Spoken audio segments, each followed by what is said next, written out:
वर्ग अकारण कारण करुणावरून आलय रुक्मिणी प्राण संजीवन जगदाधार पंढरीश परमात्मा मुक्त कैवल्य तेजोनिधी संत श्रेष्ठ माऊली ज्ञानोबर आहे। वैराग्य मूर्ती जगद्गुरु श्री संत तुकाराम महाराज आदि करून सर्व संत महात्म्यांच्या कृपा आशीर्वादान गुरुवर्य वैकुंठवासी परमपूज्य आदरणीय रामानंद सरस्वती महाराज चिंचगाव टेकडी यांच्या कृपा आशीर्वादान तसेच संत श्री ज्ञानेश्वर महाराज संजीवन समाधी सोहळा प्रीत्यर्थ आणि संत यशवंत महाराज पायी पालखी सोहळा निमित्ताने गेल्या 11 वर्षापासून आपल्या पुण्य पावन भूमीमध्ये तडवळे या गावामध्ये अखंड हरिनाम सप्ताह नामयज्ञ सोहळा तथा ग्रंथराज ज्ञानेश्वरी पारायण या ठिकाणी होतंय। व्यासपीठ चालक आदरणीय हरिभक्त पारायण गणेश महाराज जगदाळे सोमनाथ महाराज स्वामी समस्त तडवळे भजनी मंडळ स्वामी समर्थ वारकरी शिक्षण संस्था भातांबरे 8 दिवस या ठिकाणी आपल्यामध्ये गोड अशी sound system Kanhaiya sound system Kapsi Sachin Suravase Maharaj ज्यांची गोड अशी साऊंड सिस्टीम आहे। या कथेसाठी आवर्जून साथ करण्यासाठी उपस्थित महाराज मंडळी सिंतची साथ करण्यासाठी आदरणीय हरिभक्त पारायण गणेश महाराज पवार तसेच आदरणीय हरिभक्त पारायण प्रदीप महाराज खंडागळे गोड अशी गायनाची साथ करत आहेत आणि तबल्याची उत्कृष्ट साथ करण्यासाठी हरिभक्त पारायण प्रवीण महाराज वाघ तसेच आपण सर्व ग्रामस्थ मंडळ भजनी मंडळ अबालवृद्ध माता मावल्या बाळगोपाळ तरुण वर्ग सगळ्यांच्याच अथक अशा परिश्रमाने या कार्यक्रमाला लाभलेलं सौंदर्य ज्यांच्या माध्यमातून तुम्हा श्रोते सज्जन मायबापाचं दर्शन घेण्याचा योग येतोय आपल्या गावचे भूमिपुत्र आदरणीय हरिभक्त पारायण गणेश महाराज जगदाळे यांच्यामुळं इथे येण्याचा योग तसेच या ठिकाणी आदरणीय हरिभक्त पारायण सिद्धेश्वर बापू आवारी सर्व आपण गुणीजन मंडळी तपानं ज्ञानानं वयानं माझ्या पुढे बसलेली ज्येष्ठ श्रेष्ठ मंडळी सर्वांचे चरणी नतमस्तक होतो। या ठिकाणी आपली रामकथा आज कथेचा 6वा दिवस आहे आणि कथेचं आज या ठिकाणी हे आजचा जो भाग आहे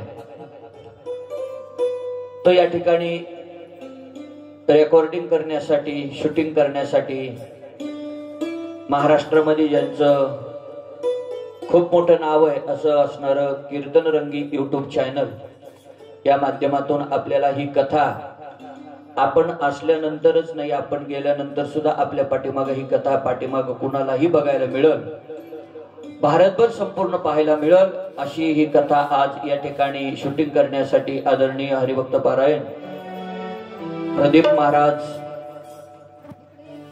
बारबोले तेही या ठिकाणी उपस्थित आहेत। सर्वांची चरणी नतमस्तक होतो। काल आपण कथा श्रवण केलेली आहे असणाऱ्या प्रभू रामचंद्राला सीता मातेला आणि लक्ष्मणजीला भारद्वाज ऋषींच्या आश्रमामध्ये फळ कंदमुळ खाऊन वाल्मिक ऋषींच्या आश्रमामध्ये आलेले आहेत। वाल्मिक ऋषींच्या आश्रमामध्ये 14 प्रकार त्या ठिकाणी 14 ठिकाणं सांगितलेली आहेत। या ठिकाणी आपण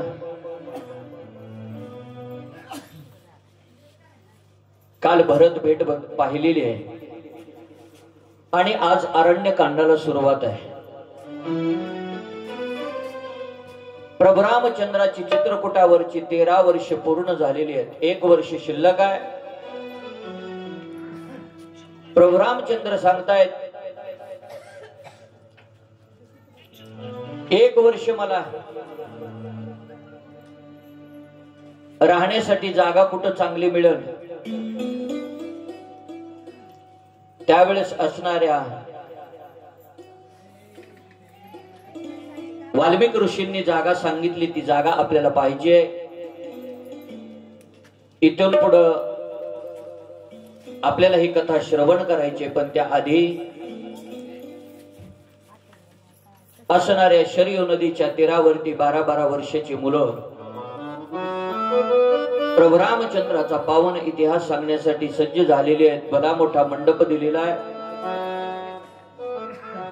प्रभू रामचंद्र सुवर्ण सिंहासनावरती बसलेले आहेत आणि प्रभू रामचंद्र स्वतः मुलांना सांगतायत की बाळांनो, पुढील चरित्र ऐकण्यासाठी आमचं अंतःकरण उल्हासित झालेलं आहे, तरी पुढील कथा आम्हाला श्रवण करण्यासाठी त्या ठिकाणी सुरू करा. सुरू करा म्हटल्याबरोबर मुलांनी विण्याच्या तारा जुळवलेल्या आहेत. नाद ब्रह्माला लाजवणारा स्वर आहे. पायामध्ये खडाव आहे.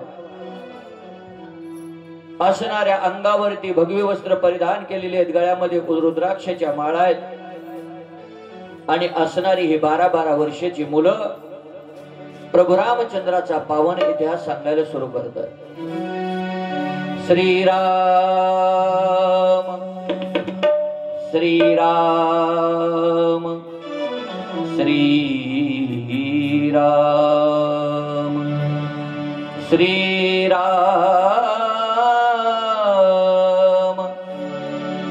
श्रीराम श्रीराम. सोये श्री सोये श्री राम प्रभु ऐकती कुशल रामायण गाती. कुशल रामायण गाती. कुशल रामायण गाती. सोये श्री राम प्रभु ऐकती. सोये श्री राम प्रभु ऐकती. कुशल रामायण गाती. रामायण गाती. कुशल रामायण. कुमार दोघे एक भयाने सजीव पुतळे रघुरायाचे. कुमार दोघे एक भयाने सजीव पुतळे रघुरायाचे. पुत्र सांगती चरित्र पिताचे. पुत्र सांगती चरित्र पिताचे. ज्योती देते जाती आरती. कुशल रामायण गाती. कुशल रामायण गाती. कुशल रामायण गाती. सोये श्री राम प्रभु ऐकती. सोये श्री राम प्रभु ऐकती. कुशल रामायण गाती. कुशल रामायण गाती. कुशल रामायण गाती. सात स्वरांच्या स्वर्गामधुनी नवरसाच्या नवो स्वर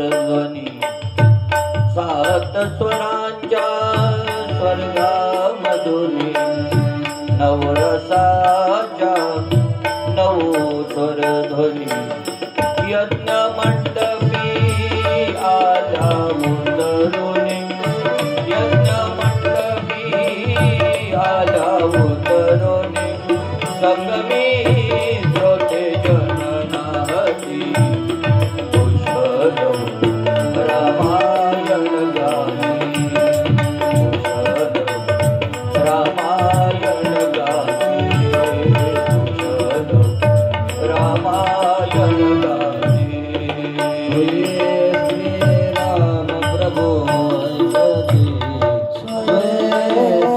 राम प्रभु ऐकती कुशल रामायण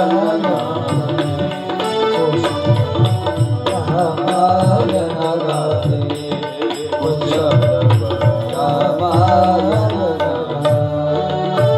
सोडून आसन उठले राघव उठले राघव सोडून आसन उठले राघव उठले उठून कवणिती आपुले शैशव आपुले शैशव उठून कवणिती आपुले शैशव पुत्र भेटीचा घडे महोत्सव पुत्र भेटीचा घडे महोत्सव परितो भयानक माहिती कुशल रामायण गाते कुशल रामायण गाते कुशल रामायण गाते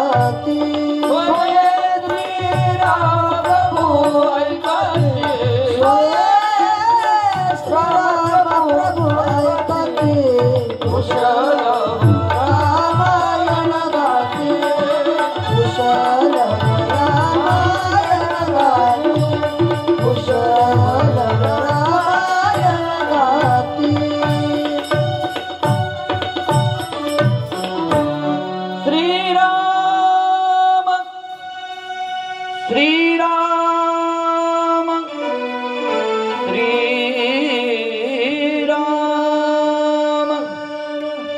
बास द्या थोड्याला बास असणाऱ्या प्रभू रामचंद्राचा पावन इतिहास 12-12 वर्षाची मुलं सांगू लागलेले आणि काल आपण कथा श्रवण केली 13 वर्ष त्या ठिकाणी चित्रकूटावर प्रभू रामचंद्र लक्ष्मणजी आणि सीतामाता राहिलेले आहेत असणाऱ्या वाल्मिक ऋषींना पुढील त्या ठिकाणी आम्हाला राहण्याचं ठिकाण सांगा आमचं 1 वर्ष वनवासाचं शिल्लक आहे आणि आमचा कोणाला त्रास होणार नाही असं 1 वर्षासाठी आम्हाला ठिकाण सांगा आणि मग वाल्मिक ऋषींनी त्या ठिकाणी ठिकाण सांगितलं महाराष्ट्रातलं प्रभू रामचंद्राला सांगितलं श्रीरामा त्र्यंबकेश्वर पासून उगम पावणारी गोदावरी नावाची नदी आहे त्या नदीला धनुष्याचा आकार असेल आणि 5 वटवृक्षाचं एकत्रीकरण असेल तिला पंचवटी म्हणतात त्या पंचवटीच्या ठिकाणी तुम्ही त्या ठिकाणी निवास करावा म्हणजे आताचं नाशिक सांगितल्याप्रमाणे प्रभू रामचंद्र लक्ष्मणजी आणि सीतामाता त्या ठिकाणी आलेले आहेत 2 पर्णकुट्या ज्या तयार झाल्या प्रभू रामचंद्र आणि सीतामातेसाठी एक आणि लक्ष्मणजीसाठी एक आणि एक महत्वाचा विषय या महाराष्ट्रात आल्यानंतर जटायू बरोबर मैत्री झाली महाराष्ट्रात जर प्रभूला कोण पहिला मित्र भेटला असेल तर तो जटायू तो सुद्धा एक गिधाड पक्षी आहे असा असणारा जटायू प्रभू रामचंद्राचा मित्र बनला हा महाराष्ट्राचा स्वाभिमान आहे कारण आपल्या प्राणाची आहुती देणारा असा तो पक्षी आहे.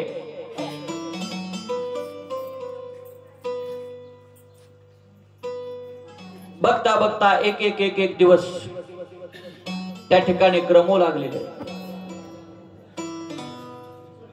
एके दिवशीची घटना आहे. लक्ष्मण पर्णकुटीच्या बाहेर बाणाला धार लावत होते. प्रभू रामचंद्र आणि सीता माता तिथंच आहेत. एवढ्यात रावणाची बहीण शूर्पणखा तिथं आली. विधवा आहे, कारण तिच्या पतीला त्या ठिकाणी रावणानंच मारून टाकलं होतं सख्य मेहण्याला. त्याचं नाव आहे विद्युत जिव्हा. नाव थोडं कठीण आहे पण लक्षात ठेवा. त्याचं नाव आहे विद्युत जिव्हा. त्या असणाऱ्या शूर्पणखेला एक मुलगा आहे, त्याचं नाव आहे सांब. सांब नावाचा तो असणारा मुलगा तपश्चर्या करायला बसला होता. नाशिक जिल्ह्यातच मोठी घनदाट झाडी आहे आणि त्या झाडीमध्ये तो खड्ग प्राप्त करण्यासाठी देवाकडून तपश्चर्याला बसलेला. लक्ष्मणजी त्याच झाडीमध्ये त्या जंगलामध्ये कंदमुळं आणण्यासाठी गेलेले आहेत. एक फळ तोडायला हात पुढे केला तेव्हा अचानक त्यांच्या हातामध्ये ते खड्ग पडलं. ते तलवार पडली. तलवारीनं विचार केला या सांबाकडे जर गेलं तर साधू संतांचा नाश होणार आहे आणि लक्ष्मणाकडे जर गेलं तर साधू संतांचं रक्षण होणार आहे आणि दुष्टाचा संहार होणार आहे.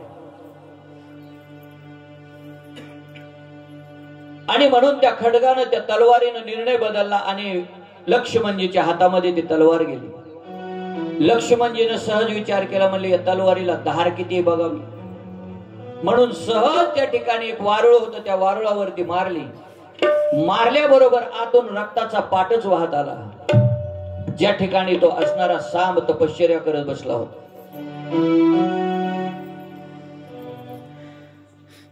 एवढ्यामध्ये लक्ष्मणाला वाटलं कोण असेल कोण नाही, म्हणून लक्ष्मणजी त्या ठिकाणी धावत पळत प्रभू रामचंद्राला सांगण्यासाठी आलेले आहेत.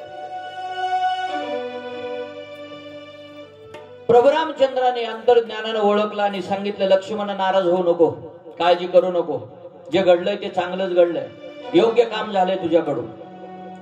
अरे तो शूर्पणखेचा मुलगा आहे म्हणले सांब. तपाला बसलेला होता आणि त्याच्या हातामध्ये ते शस्त्र पडणार होतं जे तुझ्या हातात पडलं. कारण त्या शस्त्रानं अनेक ऋषी मुनींचं त्या ठिकाणी शिरच्छेद झाला असता, पण हत्या झाली असती, पण या शस्त्रानं त्या ठिकाणी दुष्टांचा नायनाट होणार आहे आणि साधू संतांचं रक्षण होणार आहे. त्याच्यामुळे काय काळजी करू नको. बरं झालं तुझ्या हातून तो मारला गेला, पण ऐक लक्ष्मणा, इथून पुढे सावध राहावं लागेल.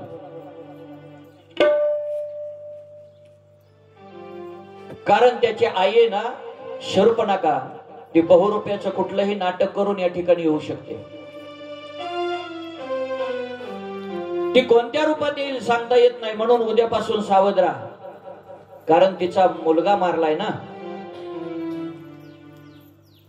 आणि मग दुसऱ्या दिवशी शूर्पणखा सौंदर्य संपन्न होऊन तरुण होऊन प्रभू रामचंद्राच्या पुढे येऊन उभे राहते आणि विचारते, कोण आहेत तुम्ही, कुठून आलात. असणारी शूर्पणखा विचारू लागलेली. असणाऱ्या प्रभू रामचंद्राला विचारते, कोण तू कुठला राजकुमार, कोण तू कुठला राजकुमार, कोण तू कुठला राजकुमार, कोण तू कुठला राजकुमार, कोण तू कुठला राजकुमार, कोण तू कुठला राजकुमार, कोण तू कुठला राजकुमार,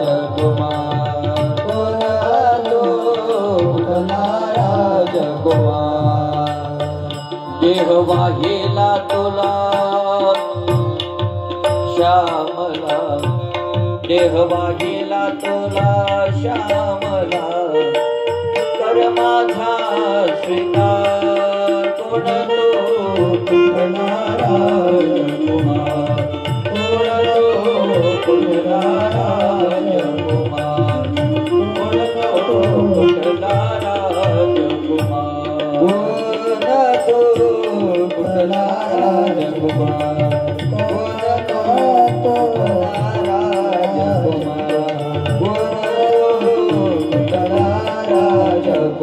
असणारी शूर्पणखा विचारू लागली, अरे कारण काय या वनामध्ये तुमचं येण्याचं, कशासाठी तुम्ही या वनामध्ये आलात? त्यावेळेस लक्ष्मणजी तिच्याकडे बघून हसतायत विनोदाने. त्यावेळेस ती रागाने म्हणते, तुम्हाला हसायला काय झालंय? अरे मी तुम्हाला विचारते, तुम्ही इथं कशासाठी आलात? काय कारण आहे? त्यावेळेस शूर्पणखेलाच उलट विचारायला चालू केलं लक्ष्मणजीने, तू कोण आहे सांग. त्यावेळेस शूर्पणखा सांगू लागली, शूर्पणखा मी रावण भगिनी, याच वनाची समज स्वामिनी, याच वनाची समज स्वामिनी, याच वनाची समज स्वामिनी, अगणित रूपे घेऊन करीते, अगणित रूपे घेऊन करीते, वनोवनी संचार कोण कुठला राजकुमार, कोण कुठला राजकुमार, कोण कुठला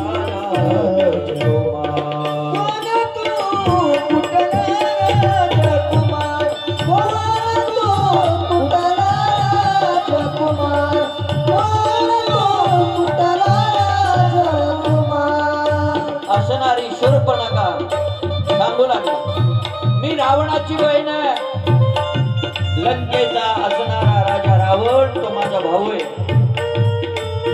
आणि मी तुझ्यासाठी तरुण होऊन आलेले रामा, माझा स्वीकार कर, मला तुझी अर्धांगिनी करून घे.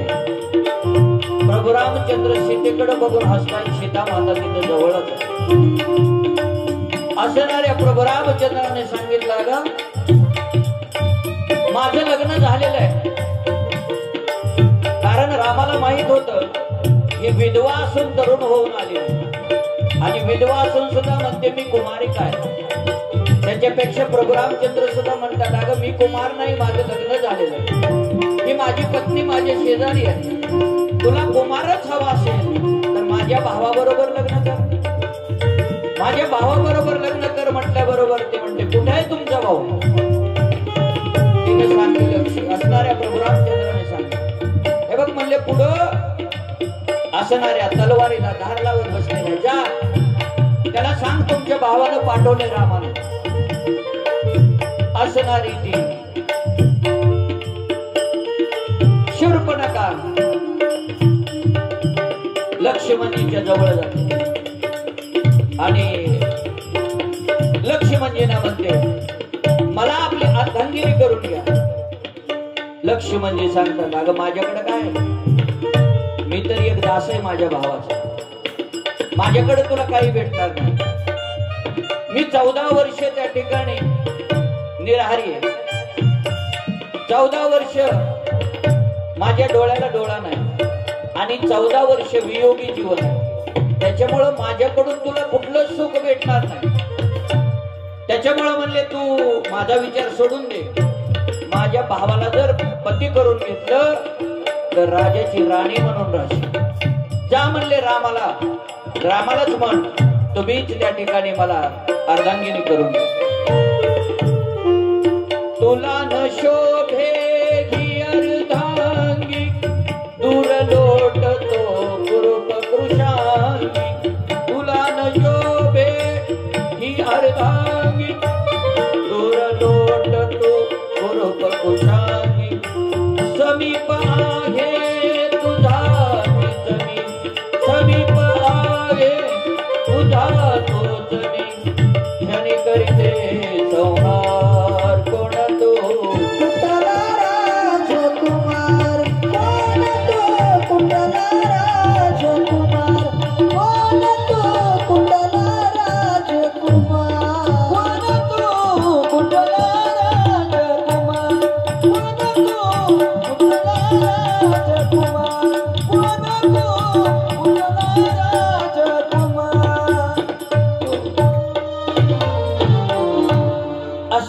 संवाद त्या ठिकाणी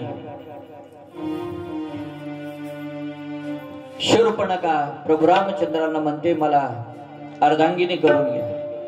प्रभू रामचंद्र असणाऱ्या लक्ष्मणाकडे पाठवतात. लक्ष्मणजी पुन्हा प्रभू रामचंद्राकडे पाठवतात. आणि मग मात्र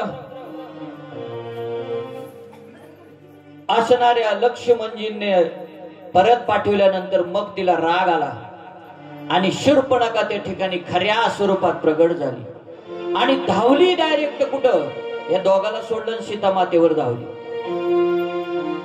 म्हणले हिला संपवते म्हणजे मला राम माझा स्वीकार करेल. प्रभू रामचंद्र इशारा करतात लक्ष्मणाकडं, लक्ष्मणा नाक आणि कान काप असं कुठंच सांगितलं नाही बरं रामायणात. फक्त इशारा केला. एक नाक आणि दोन कान म्हणजे काय? लक्ष्मण हा अज्ञाधारी आहे. नाक आणि कान काप असं म्हटलेच नाही, फक्त इशारा केला. लखन पहिलं एक बोट नंतर 4 बोट दाखवली आणि नंतर आडवा हात मारला. एक बोटानं काय दाखवलं? एक बोटानं विश्व दाखवलं. 4 बोटानं काय दाखवलं? 4 बोटानं 4 पुरुषार्थ दाखवले. धर्म, अर्थ, काम आणि मोक्ष. आणि डायरेक्ट त्या ठिकाणी 4 वेद सांगितले जातात. अशा प्रकारे एक बोट दाखवलं, इशारा केला नाकाचा आणि कान काप म्हणजे आडवा हात केला. ठीक आहे भैया, आदेश तुमचा. आणि आदेश मान्य केला आणि ठरल्याप्रमाणे एका क्षणात तिचं नासिक आणि कान छाटले गेले. चिर करत असणारी शूर्पणखा ओरडू लागली, मोठ्यानं ओरडायला लागली. आणि लक्ष्मणानं सांगितलं निघ इथून. निघ म्हटल्याबरोबर ती म्हणली का जाईन, म्हणजे अशी नाही म्हणली का जाईन, नाकातली नाकात म्हणली. त्यानं सांगितलं आता तुला जिवंत ठेवणार नाही. थांबायचं असेल तर पटकन इथून निघून जा, नाही तर जिवंत ठेवणार नाही, चल निघ. आणि शूर्पणखा असणारी पळत निघून गेली.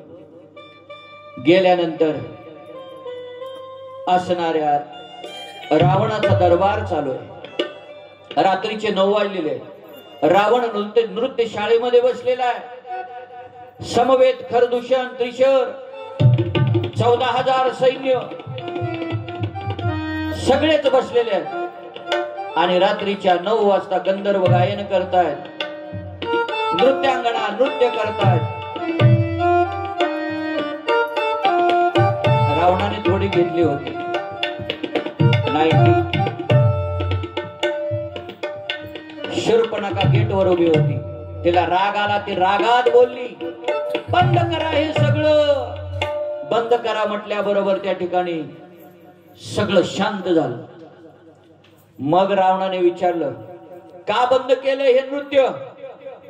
त्यावेळेस असणारी शूर्पणखा आतमध्ये आली आणि तिला विचारलं अरे ताई म्हणले तुझी अवस्था कोणी केली अशी? कोण आहे असा माझ्या बहिणीचं नासिक आणि कान कापणारा? त्यावेळेस तिने सांगितलं 2 राजकुमार आले आणि त्यांच्या बरोबर म्हणले एक कुमारिका सुद्धा आहे. ती खूप चांगली सुंदर दिसायला आहे आणि ती जर म्हणली तू चोरून आणली तर बरं झालं. एवढंच सांगितलं आणि शूर्पणखेने सांगितल्या बरोबर लगेच कामाला लागला रावण. मारीच मामाला हाक मारली. मामा जायचंय म्हणले आपल्याला. कुठं? असे म्हणले काम आहे आपल्याला, त्या ठिकाणी जायचंय आणि तुम्हाला हरीण व्हावं लागतंय. मामाने विचार केला ज्या अर्थी रावणानं आपल्याला बोलवलंय त्या अर्थी काम केलं तरी मरावं लागणार आहे आणि काम नाही केलं तरी मरावं लागणार आहे.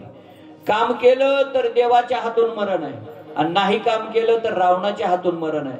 अरे म्हणले नाही काम करून रावणाच्या हातून मरण्यापेक्षा काम करून रामाच्या हातानं मेलेलं बरं. आणि म्हणून मोक्ष मिळवायचा असेल तर आपण चांगल्या लोकांबरोबर राहिलेलं बरं. वाईट लोकांच्या संगतीत राहून आपल्याला मोक्ष तर मिळणारच नाही, परंतु आपल्याला अधोगती सुद्धा त्या ठिकाणी प्राप्त झाल्याशिवाय राहणार नाही.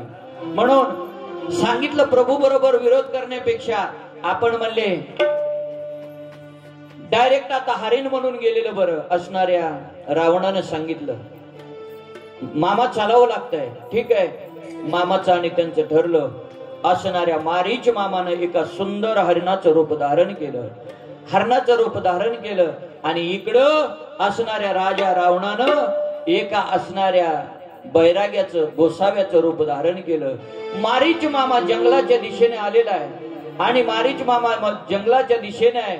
इकडं सीता माता लक्ष्मणजी आणि प्रभू रामचंद्र आहेत समोर त्या ठिकाणी बसलेले असताना सहज त्या ठिकाणी त्या जंगलाकडं मारीच मामाकडं म्हणजे त्या मायावी हरणाकडं लक्ष गेलं सीता मातेचं. आणि सीता मातेनं सांगितलं, प्रभू या हरणाच्या कातड्याची चोळी मला शिवायची आहे. एक अपेक्षा निर्माण केली, इच्छा निर्माण केली. म्हणून एका हरणाच्या चोळीसाठी सीता मातेला 14 त्या ठिकाणी 6 महिने अशोक वाटिकेमध्ये राहावं लागलं. त्याच्यामुळं मागणी करत असताना आपण ठरवलं पाहिजे, आपल्या पतिदेवाला मागत असताना त्यांना त्रास होईल अशी कुठली गोष्ट आपल्या पत्नीने पतीला मागू नये. नाहीतर 2 दिवसावर संक्रांत आली, सुरू होतं मागायला. मागत असताना सुद्धा पतिदेवाला काय मागितलं पाहिजे, त्यांना नाही त्रास झाला पाहिजे असं मागितलं पाहिजे. आणि म्हणून सीता मातेनं त्या ठिकाणी मागणी केली आणि एवढ्या छोट्याशा मागणीसाठी 6 महिने अशोक वाटिकेमध्ये सीता मातेला राहावं लागतंय. असणाऱ्या सीता मातेनं मागणी केली आणि प्रभू रामचंद्राने सांगितलं, सीते आत्ता जातो आणि हरिण मारून तुला हरणाची कातडी घेऊन येतो. प्रभू रामचंद्र निघाले, पण असणाऱ्या लक्ष्मणजीला सांगितलं, लक्ष्मणा मी जातोय, पण त्या ठिकाणी जात असताना तू मात्र या असणाऱ्या पर्णकुटीच्या बाहेर येऊ नको, सीतेला एकटी सोडून तू कुठं जाऊ नको. लक्ष्मणाने सांगितलं, दादा काही काळजी करू नका, मी आहे इथं, भाभीचं रक्षण करतोय, तुम्ही काही काळजी करू नका. आणि म्हटल्याबरोबर प्रभू रामचंद्र त्या ठिकाणी धनुष्य बाण घेऊन निघाले. ते असणार हरिण पुढे पळताय आणि असणारे प्रभू रामचंद्र पाठीमाग आहेत. सीता माता आणि लक्ष्मणजी पर्णकुटीत आहेत. आणि बघता बघता ते होतच मारीच मामा म्हणजे मायावी हरिण आहे. मायावी हरिण असल्यामुळं ते कधी गुप्त व्हायचं, कधी दिसायचं, कधी गुप्त व्हायचं, कधी दिसायचं. बघता बघता प्रभू रामचंद्राने धनुष्याला बाण लावला आणि धनुष्याला बाण लावल्याबरोबर धनुष्यातून बाण सोडला. बाण सोडल्याबरोबर आवाज आला, मोठ्यानं ओरडला, श्रीरामा धाव, रामा धाव. रामा धाव म्हटल्याबरोबर ही हाक असणारी सीता मातेच्या कानावर पडली. फक्त ती हाक सीता मातेलाच ऐकू येत होती, कारण ते मायावी हरिण. असणाऱ्या लक्ष्मणजीला हाक ऐकू जात नाही. सीता माता म्हणते असणाऱ्या लक्ष्मणजीला, भाऊजी माझे पतिदेव काहीतरी संकटात आहेत, जावा लवकर त्यांना वाचवा. लक्ष्मणजीने सांगितलं, माते काही काळजी करू नको, तो जगाचा बाप आहे. उत्पत्ती स्थिती लय ज्याच्या हातात आहे त्याला देव म्हणतात आणि त्या देवावरती कसलं संकट नसतं, तू काही काळजी करू नको. नाही, तुम्हाला जावं लागतंय, त्यांचा आवाज येतोय, तुम्हाला हाक मारतायत, लक्ष्मणा धाव, लक्ष्मणा धाव, तुम्हाला जावं लागतंय. नाही, मला जायची गरज नाही, तुम्ही त्याची काळजी करू नका. एवढ्यामध्ये सीता माता आता नाही ते बोलायला लागली, तुम्ही याच्यासाठी तर माझ्या बरोबर आले होते, तुमचा भाऊ मरावा आणि ही सीता तुम्हाला मिळावी ही तर तुमची अपेक्षा होती ना. म्हणून तुम्ही आज जात नाही. माझे मालक संकटात आहेत, माझे पतिदेव संकटात आहेत, तरी तुम्ही आज जात नाहीत. याच्यावर मला कळालं की तुमचा जीव भावावर नाही तर तुमचा जीव माझ्यावर आहे. शेवटी नाईलाज झाला आणि लक्ष्मणाने सांगितलं, भाभी ठीक आहे मी जातो, पण एक करा, अशी रेषा वडली असणाऱ्या त्या पर्णकुटीच्या बाहेर. ती रेषा म्हणजे साधी नव्हती, सप्त पाताळ भेदून खाली गेलेली रेषा होती. आणि लक्ष्मणजीने सांगितलं, या रेषेच्या बाहेर येऊ नका, तुम्हाला काही होणार नाही, फक्त मी सांगतोय तेवढं ऐका, ही रेषा ओलांडून बाहेर येऊ नका. सीता मातेने सांगितलं, काही हरकत नाही, मी बाहेर येत नाही. लक्ष्मणजी निघून जातात. एवढ्यामध्ये गोसाव्याचं रूप धारण केलेला मायावी रावण त्या ठिकाणी येतो. मायावी रावण का म्हटलं त्याचं कारण आहे. रावण हा खऱ्या सीतेला घेऊन जातच नाही. रावण घेऊन जातो तो मायावी सीतेला घेऊन जातो. कारण खरी सीता त्याच्या बापाला उचलत नाही. लक्षात आलं तुमच्या. ज्या सीतेनं जनकाच्या राज्यामध्ये असताना, लहान असताना एकदा जागा सारवायची होती. जनकाच्या घरामध्ये ते धनुष्य होतं. ते शिवधनुष्य कुणालाच उचललं नाही. ते शिवधनुष्य सीता लहानपणी गाडी गाडी करून खेळत होती. ते शिवधनुष्य रावणाच्या बापाला उचललं नाही. जिथं शिवधनुष्य उचललं नाही तिथं सीता त्याच्या बापाला उचलणार नाही. प्रभु रामचंद्र भगवान की जय. पवनसूत हनुमान की जय. आणि असणारी सीता, मायावी सीता उचलण्यासाठी तो राजा रावण तिथं हजर झाला. हजर झाल्यानंतर लक्ष्मण रेषा ओलांडलेली नाही. लक्ष्मण रेषेच्या आत आहे. पण त्यानं हाक मारताना अशी मारली, भिक्षाम देही माते. माते म्हटलेलं आहे. भिक्षाम देही माते म्हटल्याबरोबर सीता माता बाहेर येते आणि बाहेर येऊन बघते तर एक बैरागी, एक गोसावी आपल्या दारामध्ये उभा आहे. सीता माता काहीतरी वाढण्यासाठी आली. एवढ्यामध्ये त्यानं सांगितलं मला बाहेर येऊन भिक्षा वाढ. तिनं सांगितलं बाहेर येऊन नाही, तुम्ही आत येऊन भिक्षा घ्या. त्यानं सांगितलं मी आत येऊन भिक्षा घेऊ शकत नाही, तुला यायचं असेल तर बाहेर येऊन भिक्षा दे. सीता मातेने सांगितलं मी बाहेर येणार नाही. त्यानं सांगितलं इथून पाठीमागचं सगळं पुण्य, सगळं सत्व तुझं मी घेऊन चाललो. तुला वाढायची असली तर भिक्षा वाढ, नाही तर मी परत चाललो. शेवटी सीता मातेचा नाविलाज झाला आणि सीता मातेचा एक पाय आत आणि एक पाय बाहेर. एवढ्यामध्ये रावणानं सीतेला उचललं आणि आकाश मार्गाने रावण घेऊन चाललेला. त्यावेळेस सीता माता हाक मारते, वाचवा वाचवा वाचवा. रावण आकाश मार्गाने निघालेला. इकडं प्रभू रामचंद्र लक्ष्मणजी यांची भेट झाली. सीता मातेला घेऊन रावण निघून गेला. लक्ष्मणजी आणि प्रभू रामचंद्राची भेट झाली. लक्ष्मणाला विचारलं रामाने, अरे तू इकडं कशाला आला? त्यानं सांगितलं, भाभीनं सांगितलं तुमचा जीव संकटात आहे, मी येत नव्हतो. नाही नाही ते मला शब्द वापरले म्हणून नाहीला जाणं प्रभू मला इथं यावं लागलं. दोघ जण धावत पडत त्या ठिकाणी पर्णकुटीकडे येतात. आल्यानंतर बघतात तर पर्णकुटी सुन्न झालेली आहे, रिकामी झालेली आहे. प्रभू रामचंद्र आणि लक्ष्मणजी इकडं तिकडं सीता मातेचा शोध घ्यायला लागले पण कुठेही दिसत नाही. त्यावेळेस मग मात्र प्रभू रामचंद्र हवालदिल झालेले आहेत आणि प्रभू रामचंद्र त्या ठिकाणी सगळ्यांना विचारू लागलेले आहेत. दगडाला विचारतायत, फुलांना विचारतायत, फळांना विचारतायत, सांगा माझी सीता कोणी पाहिली का? सांगा माझी सीता कोणी पाहिली का? रावण इकडं आकाश मार्गाने सीतेला घेऊन चाललेला आहे. जात असताना मोठ्यानं आवाज येत होता, वाचवा वाचवा वाचवा. पण त्या ठिकाणी कुणीही त्या ठिकाणी वाचवायला तयार नाही. पण आकाश मार्गाने एक गिधाड नावाचा पक्षी जटायू निघालेला आहे. ते जटायू असणारा राजा दशरथाच्या घराबरोबर त्याचे जुने संबंध आहेत. राजा दशरथ तसा जटायूचा मित्र आहे. आणि जटायू विचार करू लागला, कुणीतरी सीता आहे आणि वाचवा वाचवा म्हणते, म्हणून डायरेक्ट तो जटायू आला आणि रावणाला डायरेक्ट धडक मारली. रावणाचे केस आपल्या चोचीमध्ये घेतले, उचलला रावण आणि डायरेक्ट धरणीवर आपटला. रावण खाली पडल्याबरोबर रावणानं सांगितलं, काय रे तू तर एक गिधाड पक्षी, मी सीतेला घेऊन चाललोय, तुझा आणि सीतेचा काय संबंध? कशासाठी मला तू अडवलंय? रावणाला सांगितलं, अरे राजा दशरथ हा माझा मित्र आहे आणि सीता ही त्याची सून आहे, त्याच्यामुळे तिला सोडवणं हे माझं आद्य कर्तव्य आहे. तुझं काय म्हणणं आहे बोल. काय नाही म्हणले, लेच बोलतो रे म्हणले. तुझा त्या ठिकाणी जीव कशात आहे, तुझं मरण कशात आहे? रावणाला घेत असणाऱ्या जटायूनं विचारलं.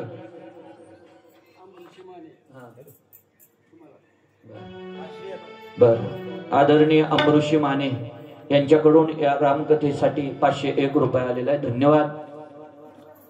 रावण विचारू लागला, तुझं मरण कशात आहे? रावणाने खोटं सांगितलं, म्हणले माझं मरण डाव्या पायाच्या अंगठ्यात आहे. आणि जसं डाव्या पायाच्या अंगठ्यात म्हटल्याबरोबर रावणाच्या अंगठ्यावर झेप मारली. झेप मारल्याबरोबर दोन्ही पंख असणाऱ्या अलगद रावणाच्या हातात आले आणि रावणाने दोन्ही पंख त्या ठिकाणी जटायूचे छाटले गेले. जटायू रक्ताच्या थारोळ्यात पडला. असणारी सीता घेतली आणि रावण आकाश मार्गाने निघाला. आणि इकडं 12-12 वर्षाची मुलं रामायण गाती कुशल रामायण गाती कुशल रामायण गाती कुशल रामायण गाती कुशल रामायण गाती कुशल रामायण गाती राजसमुद्र वेशमुनीचे गंधर्वच त्यात पवनीचे वाल्मिकीच्या भावमनीचे वाल्मिकीच्या भावमनीचे मानवी रूपे आकारती कुशल रामायण गाती कुशल रामायण गाती कुशल रामायण गाती श्री राम प्रभु ऐकती श्री राम प्रभु ऐकती कुशल रामायण गाती कुशल रामायण गाती कुशल रामायण गाती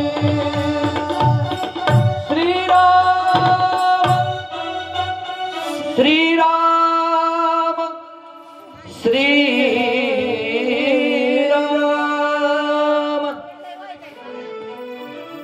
जटायू रक्ताच्या थारोळ्यात पडलेला आहे.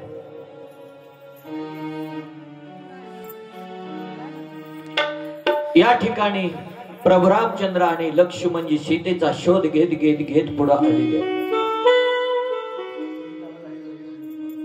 महाराष्ट्रात ज्या गोदावरीच्या तटावर पहिल्यांदा ज्याच्या बरोबर मैत्री झाली त्याच जटायू बरोबर घात झाला.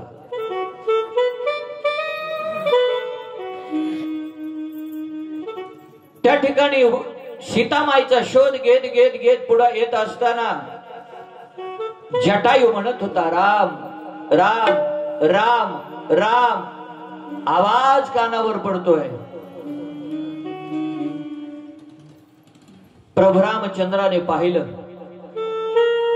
जवळ आले. आवाजाच्या दिशेने आले. आल्यानंतर जटायू रक्ताच्या थारोळ्यात पडलेला आहे. पण संशय निर्माण झाला. अरे याच्या तर चोचीला रक्त लागलेलं आहे. एखाद्या वेळेस या जटायूने तर माझ्या सीतेचा घात केला नसावा. शंका निर्माण झाली. आणि जिथं संशय आहे तिथं घात झाल्याशिवाय राहत नाही. प्रपंच असो का परमार्थ असो, प्रपंचामध्ये सुद्धा पती पत्नीचा एकमेकावरती विश्वास असणं महत्वाचं आहे. जिथं विश्वास नाही तो प्रपंच कडला जाईल का नाही याची गॅरंटी नाही. जुनी घटना आहे. संशयावरून बोलतोय. पहिले सासा रानामध्ये शेतामध्ये जायच्या. सुनबाईला लहान मुलं असायचं 2-3 महिन्याचं. आणि मग सुनबाईने घरचं सगळं काम करायचं. सासूबाई दीर मालक सगळ्यांनी रानात जाऊन शेतातलं काम करायचं. हिनं आपलं घरचं धुणं भांडी असेल, पाणी भरणं असेल, या गोष्टी करायच्या. एके दिवशी सगळीच शेतामध्ये गेली. सुगीचे दिवस होते. आणि दुपारी आता सगळं काम आवरलं आणि म्हणले आता दुपारी मूल झोपलंय. तोपर्यंत पहिले आड होते. आडाला पाण्याला जावं लागायचं. घागराने तो कासरा सोल घेतली आणि पाणी शिंदून आणायला गेली. घागर घेऊन गेली. जात असताना आपलं छोटस मोल, पहिली सारवलेली घरं राहायची, पत्र्याची घरं राहायची, कुड्याची घरं राहायची. ते दार पुढं केलं. आतमध्ये त्या मोकळ्या जागेमध्ये घरात मुलाला झोपवलं आणि दार सहज पुढं केलं आणि निघून गेली पाण्याला. पाणी त्या ठिकाणी राहटावरून शेंदून काढली घागर. घागर डोक्यावर घेतली आणि परत आली लगबगीनं. का मुलगा माझ्या घरामध्ये एकटाच आहे, दुपारची वेळ आहे, कुणी नाही शेजारी पाजारी. त्या आई त्या लेकरासाठी पटपट पटपट धावत आली. आल्यानंतर त्याच घरातलं मांजर दारामध्ये उभं होतं. पण त्या मांजराच्या तोंडाला रक्त लागलेलं होतं. तिनं लांबूनच पाहिलं, मांजराच्या तोंडाला रक्त लागलंय. ज्या अर्थी मांजराच्या तोंडाला रक्त लागलंय त्या अर्थी माझ्या मुलाचा या मांजरीनं घात केला. म्हणून तिनं आली आणि लगबगीनं घागर डोक्यावरची खाली टेकवली. जशी घागर डोक्यावरची खाली टेकवली, मागचा पुढचा विचार केला नाही. शेजारीच असणारा एक दगड उचलला आणि डायरेक्ट मांजराच्या डोक्यात घातला. एका दगडात मांजर खाली पडलं. धावत पळत दार उघडलं, आतमध्ये गेली. आतमध्ये गेली तर मुलगा हातपाय झाडून खेळत होता. 2-3 वर्षाचं मुलं आहे, 2-3 वर्षाचं लहान मुलं आहे. आणि मग ते मूल हातपाय झाडून खेळतय. बघती तर त्याच्या बाजूला एका सापाचे तुकडे छोटे छोटे छोटे होऊन पडलेले आहेत. तिने विचार केला, अरे या मांजरीनं तर हा पराक्रम केलेला नसावा. ही मांजर होती म्हणून तर माझ्या मुलाला त्या ठिकाणी सुरक्षित राहिलं, माझ्या मुलाला या सर्पदंश झाला नाही. आणि मी तर आता डायरेक्ट कसलाच विचार न करता या मांजरीच्या डोक्यात दगड घातला. वाईट वाटलं म्हणून लगबगीनं पुन्हा दारात आली तर तोपर्यंत मांजर मरून पडलं होतं. याला म्हणायचं संशय. संशयाने थोर अनेक पाप नाही मोर, अनेक पाप नाही मोर, अनेक पाप नाही मोर. संशयाने थोर अनेक पाप नाही मोर, अनेक पाप नाही मोर, अनेक पाप नाही मोर. संशयापेक्षा मोठं भूत या जगामध्ये कुठलं नाही. संशयाला प्रभू रामचंद्राला, अरे याच्या चोचीला तर म्हणले रक्त लागलंय, यानं तर माझ्या सीतेचा घात केला नसावा म्हणून रागानं जवळ आले. पण जवळ आल्यानंतर कानावर शब्द पडले, राम राम राम. आणि मग मात्र प्रभू रामचंद्र विचारतायत, कोण आहे? अरे या देहाला जटायू म्हणतात. आणि मग ओळख पटली, काका कोणी अवस्था केली तुमची अशी? काका म्हणतोय मी का? त्याचं कारण आहे, असणारा जटायू जगाचा बाप त्याच्या समोर आहे. पण शेवटी काका म्हणण्याचं कारण एकच आहे, राजा दशरथा बरोबर त्या जटायूचे मित्र संबंध असल्यामुळं, जुनं नातं जटायूचं त्या असणाऱ्या घराबरोबर असल्यामुळं शेवटी जटायूनं सांगितलं, रामा आता माझ्याकडे जास्त वेळ नाही, लवकर ऐकून घे. सीता मातेला आकाश मार्गाने रावण घेऊन गेलेला आहे आणि तुला ते सीता मातेला शोधून आणण्यासाठी पुढे जायचंय. जटायूला सांगितलं, काका तुम्ही काळजी करू नका, तिला आपण लवकर शोधून आणू, पण तुम्ही मरता कामा नये. जटायूनं सांगितलं, आता थोडे क्षण माझ्याकडे शिल्लक आहेत रामा, आता माझा शेवटचा काळ जवळ आलेला आहे, अंतकाळ जवळ आलेला आहे. त्याच्यामुळं असणाऱ्या प्रभू रामचंद्राने जटायूचं मुंडकं आपल्या मांडीवरती घेतलेलं आहे, जटायूची मान आपल्या मांडीवरती घेतलेला आहे. प्रेमाने प्रभू रामचंद्र स्वतः जटायूच्या अंगावरून हात फिरवतात, डोळे भरून आलेले आहेत आणि प्रभूने हात फिरवून प्रेमानं विचारतायत, तुम्हाला मी मरू देणार नाही, काही झालं तरी मी तुम्हाला मरू देणार नाही. त्यावेळेस असणाऱ्या जटायूनं सांगितलं, प्रभू याच्यापेक्षा चांगला दिवस, चांगली वेळ माझ्यासाठी दुसरी कुठली नाही. अरे ज्या राजा दशरथाला 4 मुलं असून सुद्धा अंतकाळी एकही मुलगा जवळ नाही, अरे हा गिधाड पक्षी असणारा जटायू आहे आणि जटायूला जगाच्या बापाची मांडी मिळते, याच्यापेक्षा माझं भाग्य कुठलं थोर आहे? त्याच्यापेक्षा प्रभू एकच इच्छा आहे, बस तुमच्या मांडीवरती मला लवकर मरण यावं, एवढीच इच्छा आहे. अंतकालेच मामेव स्मरण मुक्ता कलेवरम. अंतकाळाला ज्याच्या मुखाला नाम येतं तो धन्य आहे. अंतकाळी असणाऱ्या जटायूच्या मुखामध्ये राम राम नाम आलेलं आहे आणि राम नाम आपल्या मुखाला येईल का नाही हे सांगता येत नाही. कारण आपण जर म्हणलो चला वारीला, आपण जर म्हटलो चला देवदर्शनाला, लोक म्हणतात महाराज अजून भरपूर आयुष्य आमचं. तरुण वयात कुठं परमार्थ करतात का? आणि आताच कुठं परमार्थ करायचं आमचं वय आहे का? भजन करायचं आमचं वय आहे का? अरे भजन करण्यासाठी आणि कीर्तन श्रवण करण्यासाठी, कथा ऐकण्यासाठी वय लागत नाही. इथं कोणाची गॅरंटी नाही. इथं कोणाची गॅरंटी नाही. म्हणून क्षणोक्षणाची करावा विचार, तरावया पार भव सिंधू. नाशिवंत देह जाणार सकळ, आयुष्य खातो काळ सावधान. सावधान होण्याची गरज आहे. म्हणून महाराज या ठिकाणी सांगतायत, अंतकाळी आपल्या मुखाला नाम येईल का नाही याची गॅरंटी नाही. आयुष्यभर आपण परमार्थ करतो, आयुष्यभर आपण वारी करतो पंढरपूरची, आयुष्यभर आपण त्या ठिकाणी प्रपंचासाठी करतो. पण सांगू, जरी आयुष्यभर भजन केलं तरी शेवटी आपल्या मुखाला नाम येईलच का याची गॅरंटी नाही. एक जण 70 वर्षाचे बाबा आहेत, 70 वर्षाचे वय झालेले, 4 मुलं आहेत. एक मुलगा अमेरिकेत आहे, एक जपानला आहे, एक कॅनडाला आहे, एक महाराष्ट्रात आहे. सगळे पोरं शिकायला शिकलेली, लांब लांब नोकऱ्याला. आणि एक जवळ आहे, 5 मुलं. 5वा होता तो शेवटचा होता, शेती करत होता. शेती करून आईवडिलांकडे लक्ष द्यायचं, सगळं कुटुंब अतिशय व्यवस्थित तो सांभाळायचा. हे 4 जण लांब असल्यामुळं, दूर असल्यामुळं त्यांचं एवढं लक्ष राहत नव्हतं. शेवटी आजोबा थकले, 75 वर्ष वय झालेलं होतं, क्वाटवर पडलेले होते. आता 4 दिवसावर बाबांचं त्या ठिकाणी मरण काळ आलेला आहे.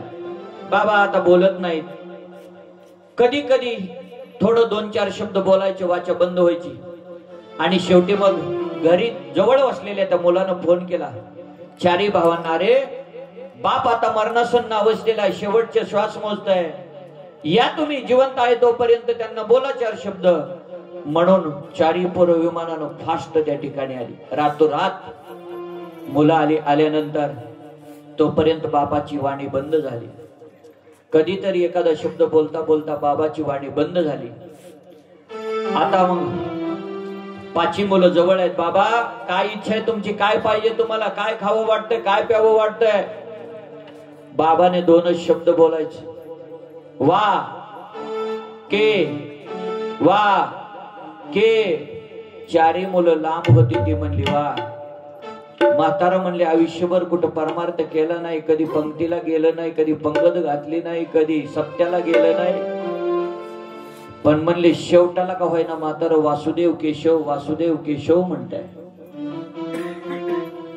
ते जवळ होतं, ते चॅप्टर होतं. तो म्हणला वासुदेव केशव म्हणणारच नाही म्हणले म्हातारा. म्हणलं कसं काय. अरे म्हणले कधी म्हातारच कुठं गेलंच नाही, सप्त्याला गेलं नाही, उठलं का सुटलं प्रपंच प्रपंच, ह्याच्या पलीकडे काही बाबानं बघितलंच नाही. कसं म्हणले वासुदेव केशव म्हणेल. अरे नाही, असं काही नसतं, शेवटला तरी माणूस राम राम म्हणतच असतंय. म्हणून वासुदेव केशव म्हणत असेल. 4ही पोरांना बारक्या लहान्या भावानं चॅलेंज केलं. आपण म्हणला सांगू शकतो ठाम, म्हातारा वासुदेव केशव म्हणतच नाही. आणि हे 4 म्हणायचे म्हातारा वासुदेव केशव म्हणताय. तो म्हणला हे मिटवूनच टाकू आपण एकदा. बार्शीचा डॉक्टर बोलू म्हणले, चांगला 25,000 रुपयाचे एकच इंजेक्शन देऊ आणि म्हातारा वाक हे काय म्हणताय ते मिटवूनच टाकू म्हणले एकदा. बार्शीला गेले, चांगला डॉक्टर आणला. डॉक्टरला आणलं, डॉक्टरला सांगितलं म्हाताऱ्याने बोललं पाहिजे, 2-4 वाक्य बोललं तरी बस, पण म्हाताऱ्याचं ना आमचं हे मिटलं पाहिजे. म्हातारं वा के काय म्हणतं हे बघायचं. आणि डॉक्टरला घेऊन आले. डॉक्टरने इंजेक्शन दिलं. डॉक्टरने सांगितलं 2-4 वाक्य बोलून म्हातारं पुन्हा शांत होईल. म्हणले पुन्हा शांत झालं तरी चालेल, काय हरकत नाही. जसं इंजेक्शन दिलं म्हातारं बोलायला लागलंय, अरे मूर्खानो नालायकानो, 4 दिवस झालं सांगतोय तुम्हाला वासरू किरसुनी खातं. संसाराचा धंदा जन्मभरी केला, संसाराचा धंदा जन्मभरी केला, मुखी नाही आया कधी राम नाम, मुखी नाही आले कधी राम नाम, मुखी नाही आले कधी राम नाम. संसाराचा जन्मभरी केला, संसाराचा धंदा जन्मभरी केला, कधी राम नाही आले कधी राम, नाही आले कधी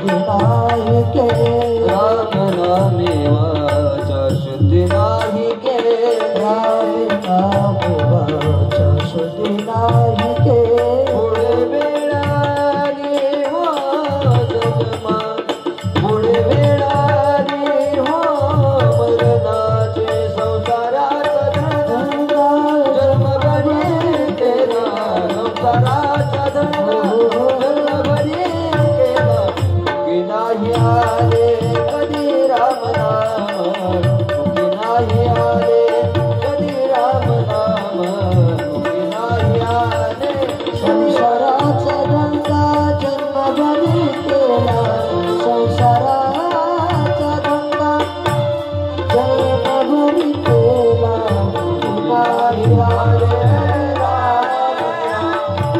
नाही आले नाही आले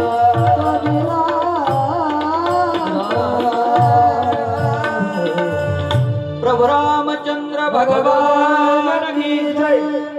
म्हणून असणाऱ्या जटायून प्रभू रामचंद्राला सांगितलं, प्रभू आताच्या सारखी एवढी पवित्र वेळ माझ्याकडे पुन्हा नाही. म्हणून असणाऱ्या प्रभू रामचंद्राच्या मांडीवरती जटायून प्राण सोडला. प्राण सोडला. स्वतः असणाऱ्या प्रभू रामचंद्रानं अंत्येष्टी क्रिया असणाऱ्या जटायूची स्वतः केली. आणि तेवढीच इच्छा होती जटायूची, बस माझी अंत्येष्टी क्रिया रामाच्या हातून व्हावी एवढी इच्छा होती. अंत्येष्टी क्रिया झाली, सावरण्याची क्रिया झाली, दशक्रिया स्वतः असणाऱ्या प्रभू रामचंद्राने केली. आणि नंतर 13व्याला मात्र सगळे असणारे त्यांचे गिधाड पाहुणे गोळा झाले. जटायूचे गोळा झाल्यानंतर प्रभू रामचंद्राला विनंती केली, रामा आज म्हणले आमच्या जटायूचा दिवस आहे, पण आमच्या जेवणाचं काय? जटायूला त्या ठिकाणी असणाऱ्या जटायूच्या पाहुण्याला सांगितलं रामाने, म्हणले आजच तुम्हाला आमंत्रण देऊन ठेवतो. पुढं म्हणले माझं रावणाबरोबर युद्ध होणार आहे, अनेक राक्षस मारली जाणार आहेत, तिथं या तुम्हाला भरपूर मेजवानी खायला भेटेल. पण एक करा, एकाही आमच्या वानराला त्या ठिकाणी तुम्ही हात लावायचा नाही. 72 दिवस त्या ठिकाणी युद्ध चाललं, पण 72 दिवसामध्ये एकही वानराला त्या असणाऱ्या गिधाडांनी धक्का लावला नाही आणि एकही त्या ठिकाणी राक्षस जिवंत ठेवला नाही. म्हणून तर अमृत वर्षाव झाला आणि सगळी वानरं पुन्हा पुनरुज्जीवित झाली होती. प्रभू रामचंद्र भगवान की जय. आणि म्हणून जटायूचा उद्धार झाला. आणि जटायूचा उद्धार झाल्यानंतर पुढे एक कथा येते, ती म्हणजे शबरी मातीची कथा येते. कदंब नावाचा राक्षस धावून आला, त्याचा सुद्धा प्रभूने नायनाट केला. आता शबरी मातेची कथा ऐकण्यापूर्वी, श्रवण करण्यापूर्वी मोठ्या प्रेमाने एकदा आपल्याला प्रभू रामचंद्राचं भजन करायचंय, गोड अशी शबरी मातेची कथा ऐकायची आणि तिथून पुढचा प्रवास करायचा. श्रीराम जय राम जय जय राम. वा, सगळ्यांनी हाताने टाळ्या आणि मुखाने नामस्मरण करायचे. श्रीराम जय राम जय जय राम. श्रीराम जय राम जय जय राम. श्रीराम जय राम जय जय राम. श्रीराम जय राम जय जय राम. श्रीराम जय राम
शबरी मातेची कथा पुढे येते.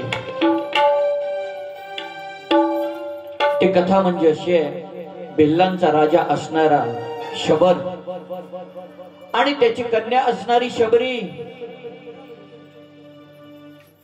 लहानाची मोठी झाली, पण तरी कमी वयामध्ये लग्न लावण्याची पद्धत त्यामध्ये त्यावेळी ती होती, परंपरा होती. आणि म्हणून त्यानं आपली असणारी कन्या शबरीची लग्न जमवलं. लग्नाची तयारी चालू होती. दारूचे मोठे त्या ठिकाणी माठ, पशुची दावण, 12 बोकडाची दावण दिलेली. शबरी मातेनं संध्याकाळी पाहिलं आणि विचारलं आपल्या असणाऱ्या वडिलांना, पिताश्रीला, पिताश्री ही दावण कशासाठी आहे? त्यांनी सांगितलं, अगं आपल्याकडे लग्नामध्ये ही पद्धत आहे. काय म्हणले? हे आपल्या पाहुण्याला मेजवानी असते. दारूचे मोठमोठे माठ, मदिरा आणि असणार मांस, त्याच्यामुळं ह्याच्याशिवाय म्हणले आपले पाहुणे त्या ठिकाणी आनंदात माघारी जात नाहीत. तिने विचार केला, अरे माझ्या लग्नाला जर 12 बोकडाचा जीव जात असेल, पशुची हत्या होत असेल, तर त्याच्यापेक्षा हे लग्न न केलेलं बरं.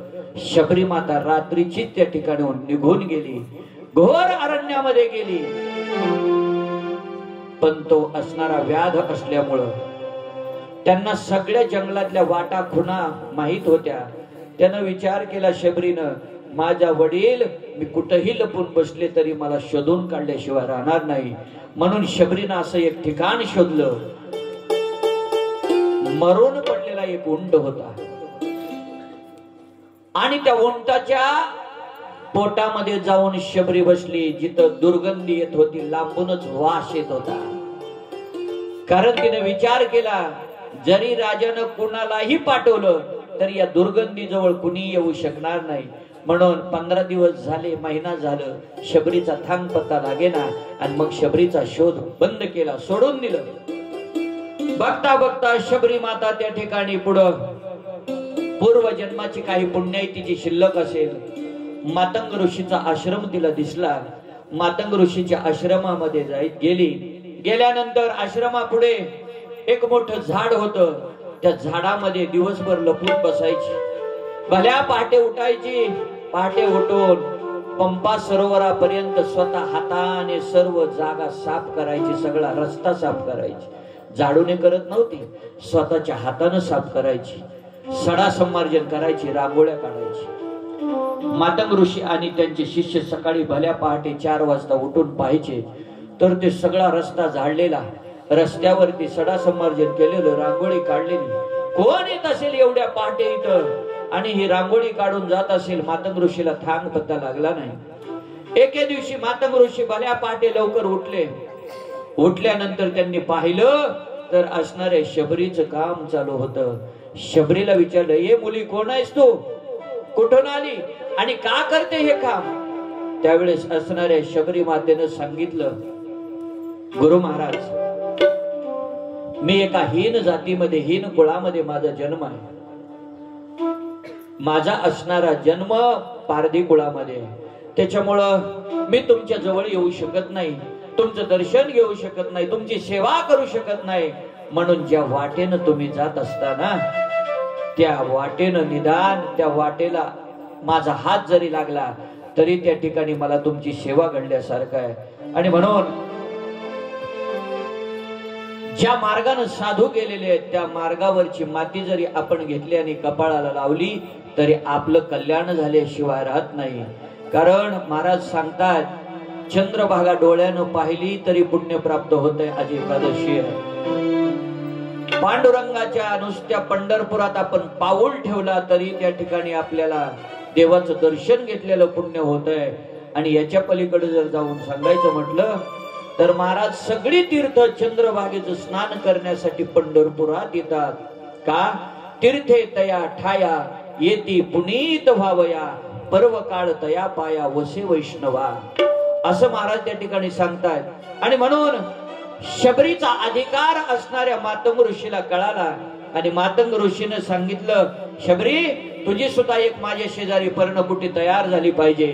त्या पर्णकुटीमध्ये तू आजपासून राहायचंय, सत्संगाला येऊन बसायचंय. बघता बघता शबरी माता रोज त्या ठिकाणी मातंग ऋषीच्या तासाला जायची, त्या असणाऱ्या अभ्यासाला जायची, रोज त्या ठिकाणी अभ्यास करायची. बघता बघता एक दिवस मातंग ऋषीचा अंतकाळ जवळ आला आणि अंतकाळ जवळ आल्यानंतर मातंग ऋषीने सांगितलं, शबरी मी आता काही दिवसच इथं थांबणार आहे, आता आम्हाला वैकुंठाला जाणं आहे. मातंग ऋषीने सांगितलं, शबरी तू काही काळजी करू नको. अहो पण तुम्ही मला सोडून गेल्यानंतर माझा वाली कोण आहे?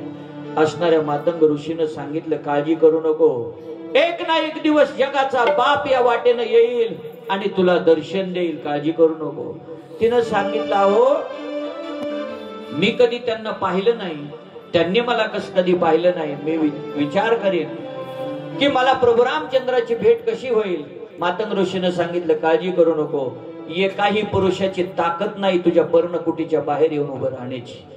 जो कोणी पुरुष येऊन तुझ्या पर्णकुटीच्या बाहेर उभा राहील ते प्रभू रामचंद्रच असतील आणि डायरेक्ट त्यांच्या चरणाचं दर्शन येईल. आणि बघता बघता मातंग ऋषीचा अंतकाळ जवळ आला आणि मातंग ऋषीने या ठिकाणी देह ठेवला. त्या ठिकाणी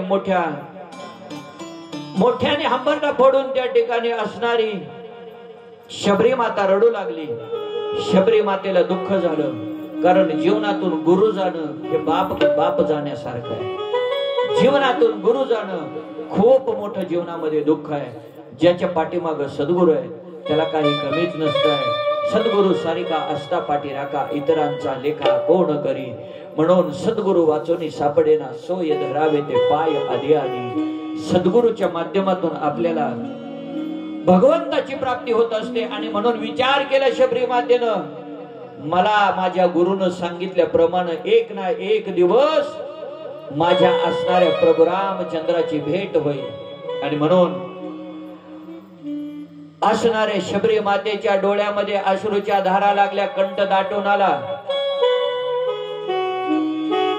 देवाला वेदांताच्या भाषेपेक्षा डोळ्याची भाषा लवकर समजते.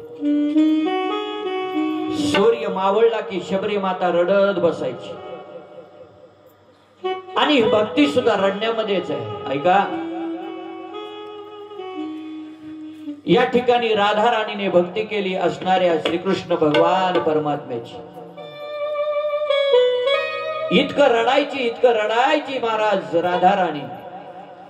राधा राणीला कृष्णाने विचारावं, अगं मी तुझ्या पुढं असताना तू का रडते एवढं?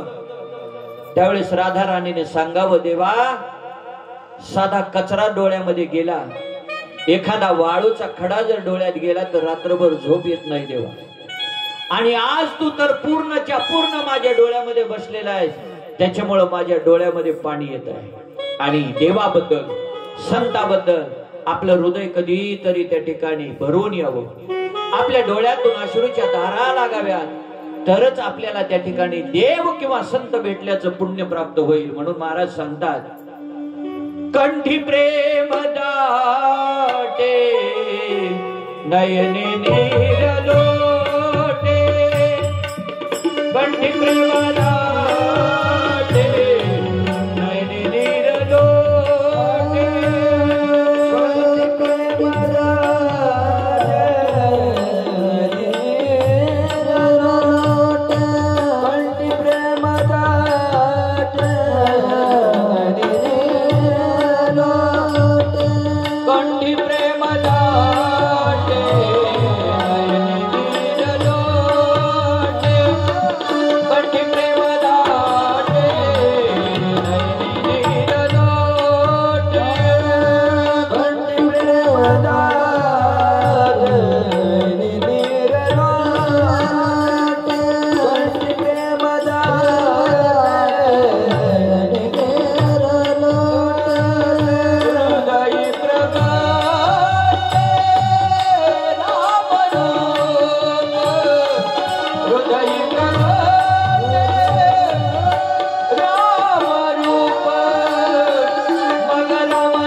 बुद्धी प्रेम दाटे नयनी नीर लोटे हृदयी प्रगटे राम रूप अशी अवस्था शबरी मातेची व्हायला पाहिजे. झाली ना महाराज?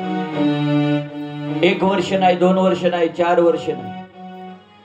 शबरी माता रोज आपल्या असणाऱ्या पर्णकुटीच्या चारी बाजूला सडा संमार्जन करायची, रांगोळ्या काढायची आणि सूर्यास्त झाला का वाट पाहत राहायची. सूर्योदयापासून सूर्यास्तापर्यंत वाट पाहायची. सूर्यास्त झाला का अजून आत जाऊन झोपायची. दिनक्रम तिचा रोज चालू होता. पण सद्गुरूने सांगितलेलं लक्षात होतं, विश्वास होता. संताची पायी हा माझा विश्वास, सर्व भावी दास झालो त्यांचा. असणाऱ्या शबरी मातेला विश्वास होता, एक ना एक दिवस माझे प्रभू रामचंद्र येऊन मला भेट देतील. म्हणून ती म्हणायची, बस यावेत आणि एक दिवस मला भेट द्यावी. आणि भेट दिल्यानंतर मी त्यांना काय काय खाऊ घाली. जब मेरे राम जी का आवन होगा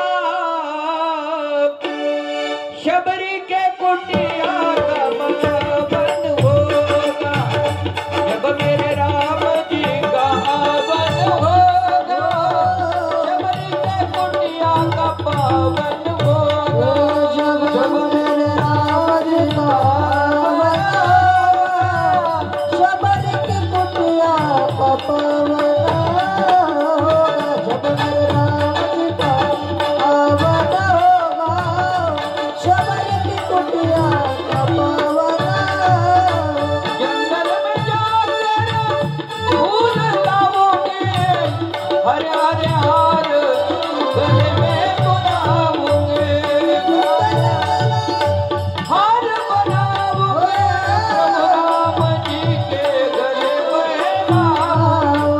हाथ की थाली में चंदन होगा, हाथ की थाली में चंदन होगा. कुटिया का पावन होगा.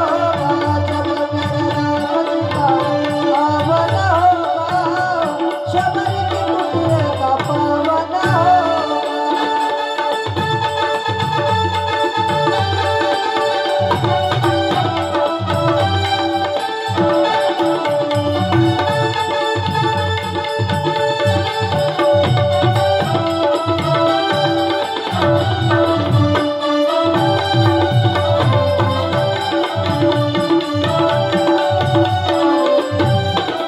असणारी शबरी माता प्रभू रामचंद्राचं स्तवन करते. माझे प्रभू या वाटेने येतील का, माझे प्रभू त्या वाटेने येतील. माझे प्रभू या रस्त्याने येतील का, माझे प्रभू त्या रस्त्याने येतील. आणि ज्यावेळी माझे प्रभू येतील जंगलामध्ये जाईल, चांगली चांगली टवटवीत फुलं आणि माझ्या प्रभू रामचंद्राला त्या फुलाचा हार घालील. आणि ज्यावेळेस माझे प्रभू येतील त्यांना आसनावर बसवेल. आएंगे मेरे प्रभु आसन पे बिठाओगे, मीठे मीठे बेर अपने हाथों से खिलाओगे. अपने हाथों से खिलाओगे. मीठे मीठे बेर अपने हाथों से खिलाओगे. साथ साथ लक्ष्मण जी का दर्शन होगा, साथ साथ लक्ष्मण जी का दर्शन होगा. शबरी की कुटिया का पावन होगा. जब मेरे राम जी का आवन होगा शबरी की कुटिया का पावन होगा.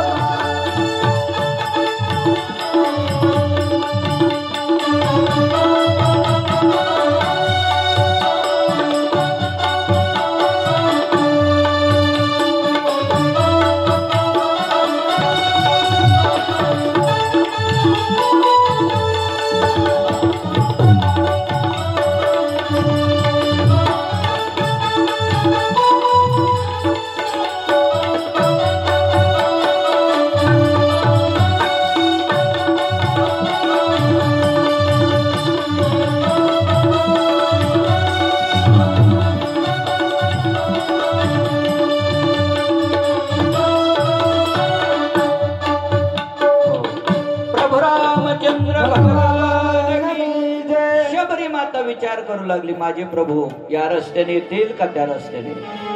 बघता बघता शबरी मातेचं वय 80 वर्षाचं झालं, 80,000 वर्षाचं झालं. कारण त्या काळी माणसाला आयुष्यच होतं 1,00,000 वर्षाचं. कृत त्रेता युगाचा विचार केला तर माणसाची आयुष्य मर्यादा आहे 1,00,000 वर्षाची. द्वापार युगाचा विचार केला तर माणसाची आयुष्य मर्यादा आहे 1,000 वर्षाची. आणि कलियुगाचा विचार केला तर माणसाची आयुष्य मर्यादा आहे 100 वर्षाची. त्यातही कोणाला गॅरंटी नाही कोण किती दिवस जगेल. आणि म्हणून शबरी माता 80,000 वर्षाची झाली, वाट पाहते. केसाच्या जटा झालेल्या आहेत, तोंडामध्ये दात राहिलेला नाही, शरीर कृश झालेलं आहे, पण मनामध्ये एकच असं आहे, एक ना एक दिवस प्रभू रामचंद्राचं दर्शन होणार. बेटी लागी जेवा लागली जे आज, बेटी लागी जेवा लागली जे आज, बेटी लागी जेवा लागली जे आज, बेटी लागी जेवा लागली जे आज, बेटी लागी जेवा लागली जे आज, बेटी लागी जेवा लागली जे आज, बेटी लागी जेवा लागली जे आज, बेटी लागी जेवा लागली जे आज. पाही रात्रंदिवस वाट तुझे, पाही रात्रंदिवस वाट तुझे, बेटी लागी जेवा लागली जे आज, बेटी लागी जेवा लागली जे आज, बेटी लागी जेवा लागली जे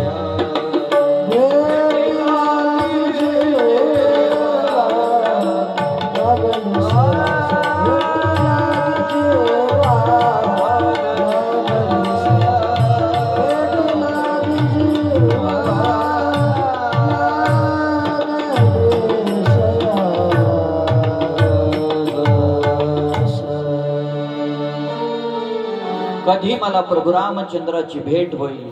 आणि बघता बघता तो दिवस उजाडला आणि शबरी मातेनं सडा संमार्जन केलं, रांगोळी काढलेली आणि वाट पाहते. एवढ्यामध्ये सकाळी सकाळी प्रभू रामचंद्र शबरी मातेच्या कुटियाच्या समोर येऊन उभे राहिलेले. शबरी माता दारामध्ये आली. आल्यानंतर तिनं आधी प्रभूच्या चेहऱ्याकडे पाहिलं नाही, तिनं आधी प्रभूचे चरण पाहिले. आता मनात विचार केला प्रभूचे चरण धुवायचे, पण चरण धुवायला तिच्याकडे पात्र नव्हतं, भांड नव्हतं, कारण ती असणारी जंगलामध्ये होती. मनात विचार केला चरण तर प्रभूचे धुवायचे कसे.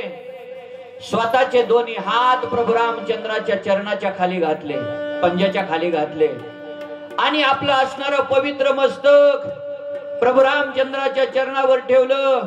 आणि इतकी रडली, स्वतःच्या डोळ्यातल्या अश्रूने प्रभू रामचंद्राचे पाय असणाऱ्या शबरी मातेनं धुतलं. एक कारण आहे, द्वापार युगाचा विचार केला तर देवानं भक्ताचं पाय धुतले. द्वापार युगाचा विचार करा, देवाने भक्ताचे पाय धुतले, म्हणजे श्रीकृष्ण भगवान परमात्म्याने सुदाम देवाचे पाय धुतले. आणि त्रेता युगाचा कृतयुगाचा विचार करा, भक्ताने देवाचे पाय धुतले. म्हणून देव सुद्धा भक्ताचा उपकार ठेवत नसतो. असणारे शबरी मातेनं प्रभू रामचंद्राचे चरण धुतले. मनात विचार केला आता प्रभू रामचंद्राला खायला द्यायचंय, पण काय आपल्याकडे द्यायला. त्या असणाऱ्या पर्णकुटीच्या पाठीमागच बोरीचं झाड आहे. गेली एक द्रोण घेऊन आणि त्या द्रोणामध्ये बोरं घेऊन आली. प्रभू रामचंद्र लक्ष्मणजी त्या ठिकाणी बसलेले आहेत. स्वतः शबरी माता त्यांच्या पुढे बसली. द्रोणातलं एक एक बोर काढायची अर्ध खायची आणि अर्ध देवाला द्यायची. लक्ष्मण सगळं बघत होता. लक्ष्मणाने विचार केला, अरे देवाला काय कळतं का नाही म्हणले. हिने कधी आंघोळ केली माहित नाही, केसाचे जटा झाले, असणाऱ्या तोंडामध्ये दात नाही, दुर्गंधी येते म्हणली तोंडाची, आणि खुशाल हिची उष्टी बोर देव खातो. न म्हणे उचिष्ट अथवा थोडे, तुका म्हणे भक्ती पुढे. ज्याची भक्ती आहे त्याचं उष्टही देव खायला काही त्याला माग पुढं पाहत नाही. लक्ष्मणाला राग आला. प्रभू रामचंद्राचं चालू होतं, अर्ध खायची अर्ध देवाला द्यायची. त्याच्याही पाठीमागचं कारण आहे. जे गोड बोर असेल तेच देवाला द्यायची आणि आंबट असेल ते बाजूला टाकून द्यायची, असा तिचा भाव होता. लक्ष्मणानं बघितलं, मध्ये मध्ये एक एक बोर लक्ष्मणालाही द्यायची. लक्ष्मणानं तिचं नजर चुकवायची आणि पाठीमागे टाकून द्यायचं, खायचं नाही. बघता बघता लक्ष्मणाला राग आला आणि देवाला सांगितलं, हो देवा बस करा म्हणले, आता लय झालं म्हणले बोर खायची तुमची, बस करा. लक्ष्मणाला सांगितलं, लक्ष्मण शांत हो, खाऊन घेऊ दे एकदा मला बोर. आता मात्र लक्ष्मणाला राग आला आणि लक्ष्मणानं प्रभू रामचंद्राच्या हातामध्ये द्रोण दिलता, स्वतः असणाऱ्या शबरी मातेनं. तो द्रोणाला खालून लक्ष्मणानं हात मारला. जसा हात मारला ते द्रोण लांब जाऊन पडलं. रामाला राग आला. रामाने सांगितलं, ए लक्ष्मणा, जे केलं ते चांगलं केलं नाही म्हणले, याचं प्रायश्चित्त तुला भोगावं लागेल. वर्म चुकलं का फेरा पडल्याशिवाय राहत नाही. याचं प्रायश्चित्त तुला भोगावं लागेल. पुढं राम रावणाचं युद्ध झालं. त्या युद्धामध्ये इंद्रजिताचा बाण लक्ष्मणाला लागला. लक्ष्मणाला बाण लागला. सुषेण वैद्यानं सांगितलं, द्रोणागिरीवरची वनस्पती सूर्योदयाच्या अगोदर आणावी लागेल तर लक्ष्मण सावध होईल.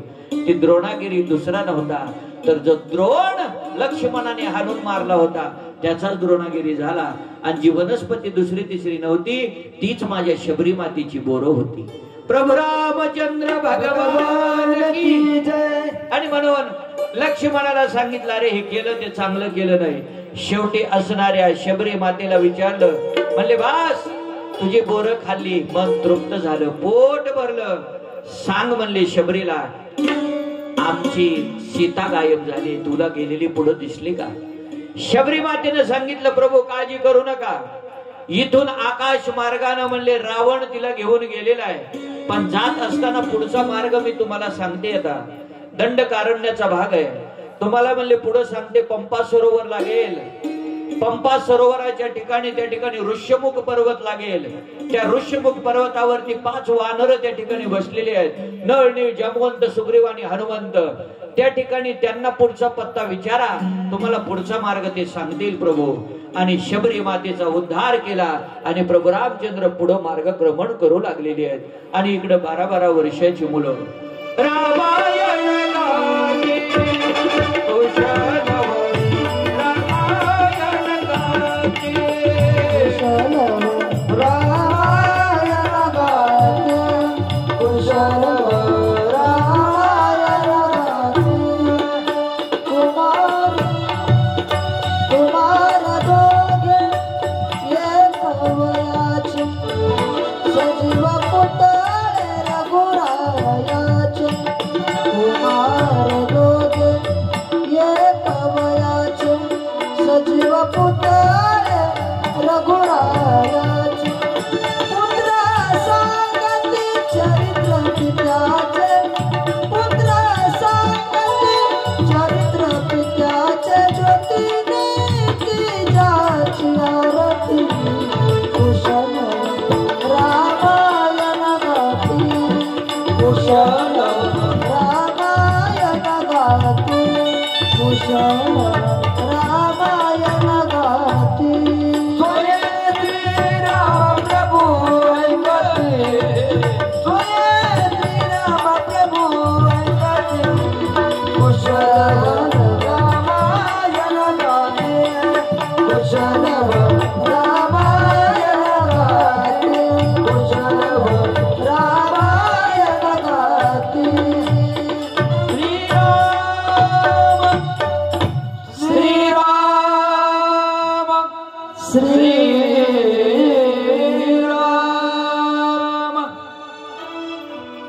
रामचंद्राचा पावन इतिहास 12-12 वर्षाची मुलं सांगतायत। अयोध्येतील जनता सर्वांगाचं कान करून हे असणारी कथा श्रवण करते। आणि इकडं किष्किंधा कांडाला सुरुवात झालेली। राम आणि लक्ष्मण दोघं बंधू सीतेच्या शोधासाठी पुढे निघालेले आहेत। त्या ठिकाणी पर्वताला विचारतायत, प्रभू रामचंद्र माझी सीता पाहिली का? झाडांना विचारतायत, फळांना विचारतायत, फुलांना विचारतायत, माझी सीता पाहिली का? त्याचं एकच कारण होतं, जे ज्यांना ज्यांना असणारे प्रभू रामचंद्र भेटत होते ते पूर्वजन्मीचे त्या ठिकाणी ऋषी आहेत। त्या ऋषींना मुक्त करण्याचं काम माझे प्रभू रामचंद्र करत करत पुढे चालले होते। एके दिवशी कैलास पर्वतावरती पार्वती माता असणाऱ्या शंकरजींना विचारतात, कारण असणाऱ्या प्रभू रामचंद्राचं भजन करतायत कोण? शंकर भगवान। भजन करी महादेव देव, भजन करी महादेव महादेव, भजन करी महादेव भजन करी महादेव देव, भजन करी महादेव देव, भजन करी महादेव भजन करी महादेव महादेव, भजन करी महादेव।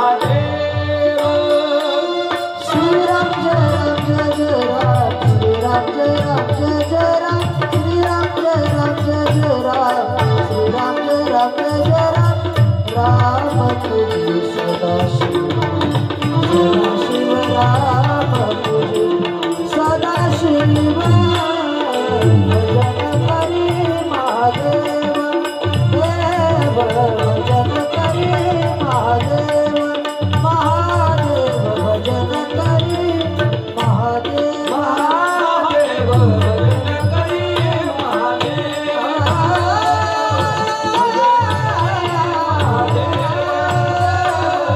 भजन करी महादेव।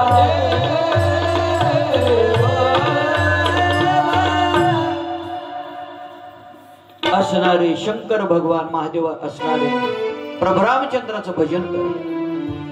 पार्वती माता विचारू लागली, का हो मालक? लय म्हणले रामाचं भजन करता, असं काय तुम्ही एवढं रामाकडे पाहिलं? त्यानं सांगितलं, अगं रामाचं भजन केल्याशिवाय मी राहूच शकत नाही। कसं काय? त्याच्यामध्ये आणि माझ्यामध्ये काही फरकच नाही।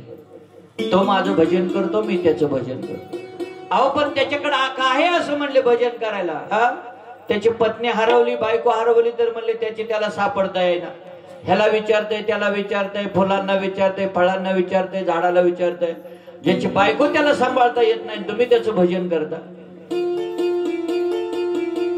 असणारी पार्वती मातेला सांगितलं महादेवाने, जसं तू समजते तसं माझा राम नाही। नाही म्हणले मी परीक्षा घेणार। असणाऱ्या महादेवाने सांगितलं, परीक्षा घेणं तेवढं सोपं नाही पार्वती। नाही म्हणले मी परीक्षा घेणार म्हणजे घेणार। आता काही वेळेस ऐकतच नाही। ठीक आहे, जा, जायचंय तर जा। असणारी पार्वती माता सीता मातेचं रूप धारण केलं। लक्ष्मणजी राम चालतायत रस्त्याने, सीते सीते सीते, आणि पार्वती हळू त्यांच्या पाठीमाग सीतेचं रूप धारण करून पाठीमागून हळूच आवाज दिला, प्रभू तुमच्या पाठीमाग तर चलते, मी पाठीमाग वळून तर बघा। प्रभू रामचंद्रानं ओळखलं, पाठीमाग बघितलं नाही, अजून चालू केलं, शोक चालू आहे, सीते सीते। अजून आवाज दिला, ओ प्रभू मी तुमच्या पाठीमाग आहे, तुम्ही माग बघा। मग मात्र प्रभू रामचंद्राला राहवलं नाही। प्रभू रामचंद्रानं सांगितलं पार्वतीला, माझी चेष्टा करू नको, माझी चेष्टा करायला म्हणले तू का येडी का? म्हणून येडाई। तू का इथं आली? म्हणून झाली तुकाई तुळजाई। लक्षात आलं? म्हणूनच तिची या असणाऱ्या महाराष्ट्रामध्ये 51 शक्तीपीठ निर्माण झाली आणि परत ती त्या ठिकाणी या भारतामध्ये 51 शक्तीपीठ आहे, महाराष्ट्रामध्ये 3.5 आहे आणि परत पुन्हा ती त्या ठिकाणी तिकडे गेलीच नाही, ती इथंच राहिली. ती अंबा आहे, ती जगदंबा आहे, ती असणारी रेणुका आहे, ती असणारी वणीची सप्तशृंगी आहे. जाता जाईन डोळ्या पुढून मूर्ती आईची, त्या अंबाबाईची माझ्या रमाईची, अंबाबाईची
असल्यानंतर तुला कुणीही नाव ठेवणार नाही, तो त्याची काळजी करू नको.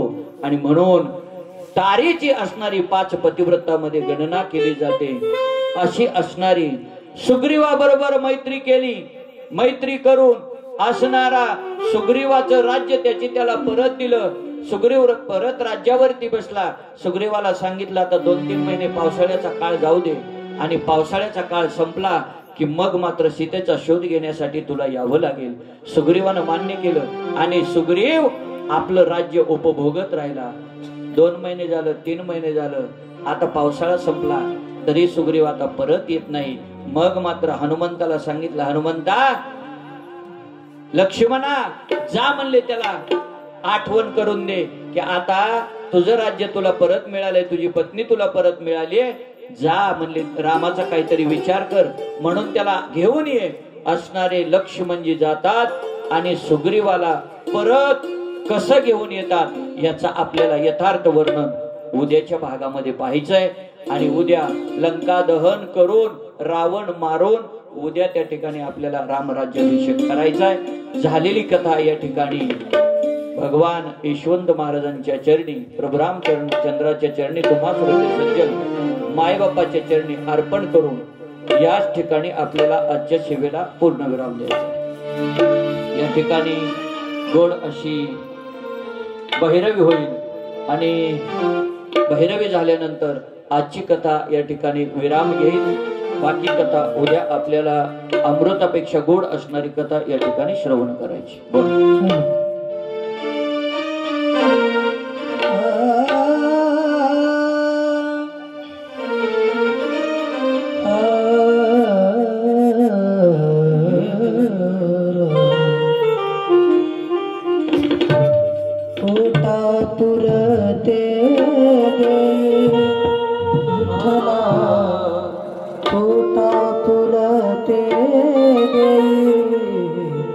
भागले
मागणे लयनाई रे लयनाई मागणे लयनाई रे लयनाई मागणे लयनाई रे लयनाई मागणे लयनाई रे लयनाई वस्त्र नवी अथवा जुनी वस्त्र नवी अथवा जुनी माझ्या द्यावी अंग भरावी माझ्या द्यावी अंग भरावी मोठा तुला दे विठ्ठला मोठा तुला दे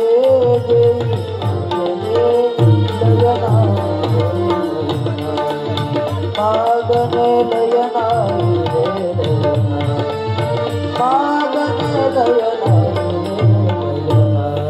मागणे लयनाई रे लयनाई मागणे लयनाई रे लयनाई मागणे लयनाई रे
भगवान की जय। माऊली ज्ञानेश्वर महाराज की जय। जगद्गुरु तुकाराम महाराज की।